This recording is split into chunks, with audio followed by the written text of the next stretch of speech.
Čiuliai, labai neblogas 21 metų Volvo XC90. Šiuo metu labai populiarūs automobiliai tiek XC90, XC60, XC40. Labai jie ant bangos šiuo metu. Matosi pažeidimų į priekinę dalį, sparnas, lempa, bamperis, bet lančironai, radiatoriai, balkis, viskas yra vietoj.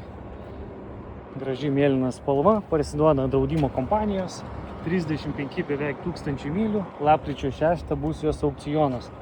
Sparnas, jinai kūrėsi ir važiuoja, turi šviesų gražų saloną, kurį reikia išsivalyti, aišku.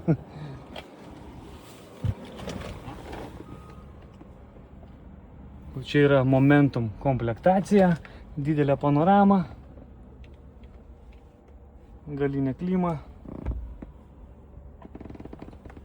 Pabandom užsivesti. Nėra rakto.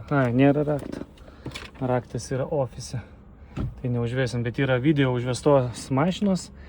Pažiūrėkit nuorodą, kurią būsiu pridėjęs. Galima pasižiūrėti, kaip variklis dirba. Šitas yra 7-vietis. Oda šviesi, bet jinai nesugadinta, nesuplėšta, tik tai, kad yra murzina. Tai ją reiktų išsivalyti, žinoma. Parktronikai, galas švarus, gražus. Pagrindinis mušimas buvo į priekinę dalį. Žieminiai kilimėliai ir taip toliau. Viskas atrodo gražiai. Šita pusė irgi švari.